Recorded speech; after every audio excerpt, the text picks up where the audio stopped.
ఇక ఈ నెల 27 లేదా 29 నుంచి 500కు గ్యాసు ఫ్రీ కరెంటు, మార్చి మొదటి వారం నుంచి జీరో కరెంటు బిల్లులు.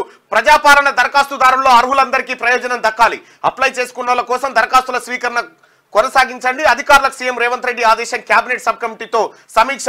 ఈ నెల 27 లేదా 29 ఈ 2 రోజుల్లో ఏదో ఒక రోజు 500 రూపాయలకే గ్యాస్ సిలిండరు, 200 యూనిట్ల వరకు కరెంటు ఫ్రీ పథకాన్ని, ఆ స్కీమ్లను రాష్ట్ర ప్రభుత్వం ప్రజలకు అందుబాటులోకి తీసుకొస్తా ఉంది. రాష్ట్ర ప్రభుత్వం ఏదైతే మాట ఇచ్చిందో, కాంగ్రెస్ పార్టీ ఎన్నికల ప్రచారంలో మేము ప్రజలకు ఏదైతే చెప్పినామో 500 రూపాయలకే గ్యాస్ సిలిండర్ ఆడబిడ్డల ఇంటికి చేరుస్తామన్నటువంటి వాగ్దానంతో పాటు 200 యూనిట్ల వరకు కరెంటు ఫ్రీ అనేటువంటి మాటను చెప్పినాం.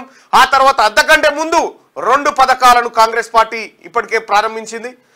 మహిళా సోదరిమణులు ఈ రాష్ట్రంలో ఎక్కడికి పోయినా ఆర్టీసీ బస్సుల్లో ఫ్రీగా తీసుకెళ్లేటువంటి సదుపాయాన్ని కల్పిస్తున్నామని చెప్పి ముఖ్యమంత్రి గారు ప్రకటన చేసిండు.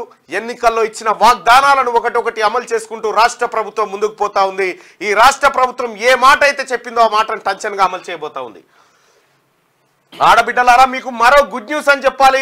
500 రూపాయలకే గ్యాస్ సిలిండర్ ఈ నెల 27 లేదా 29 2 రోజుల్లో ఏదో ఒక రోజుల్లో ప్రారంభించబోతుంది రాష్ట్ర ప్రభుత్వం.